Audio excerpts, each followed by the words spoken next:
Grande-Bretagne provoque des remous sur les marchés. À Paris, le CAC 40 est en baisse depuis 5 jours. Dans le même temps, la Banque Centrale Européenne continue à distribuer des centaines de milliards d'euros gratuitement aux banques. Si le système devait à nouveau surchauffer ou déraper, votre épargne serait-elle à l'abri? Élément de réponse avec Natacha Königsberg.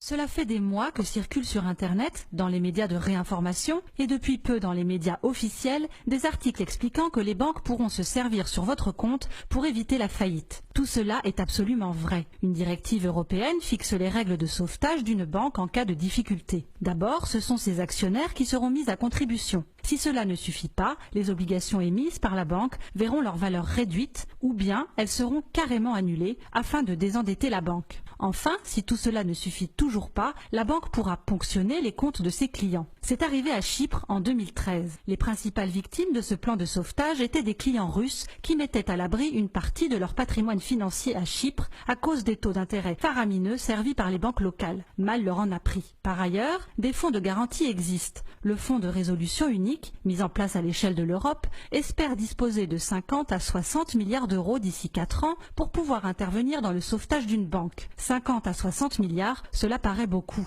Mais c'est en fait très peu, ridicule même. Quand la bulle des subprimes a explosé aux États-Unis, en 2008, ce sont des centaines de milliards de dollars qu'il a fallu mobiliser en quelques heures pour renflouer les banques. Autant dire que la fameuse garantie des dépôts, jusqu'à 100 000 euros, est une utopie complète. Elle jouera si une seule banque, isolément, est en difficulté et si elle n'est pas trop grosse. Mais si plusieurs banques mordent la poussière en même temps, votre argent disparaîtra avec elle. Donc, à la question « Votre épargne est-elle à l'abri à la banque ?», la réponse est évidemment et forcément non. Aucun banquier ou conseiller financier honnête ne pourrait vous dire le contraire. Aujourd'hui encore, le sauvetage continue. La Banque Centrale Européenne, en fabriquant de la fausse monnaie à tour de bras, qu'elle prête aux banques européennes à taux zéro, porte à bout de bras le système. Votre argent est-il alors à l'abri sur un contrat d'assurance vie? Les Français sont en effet de très gros épargnants. Ils ont placé 1600 milliards d'euros sur ces contrats. Seulement voilà, les sommes placées en assurance vie, de par la loi, doivent être majoritairement investies dans des emprunts d'État. Sur ces 1600 milliards d'euros mis de côté par les Français auprès des banques ou des assureurs, au moins 60% ont été aussitôt prêtés à des pays qui en ont besoin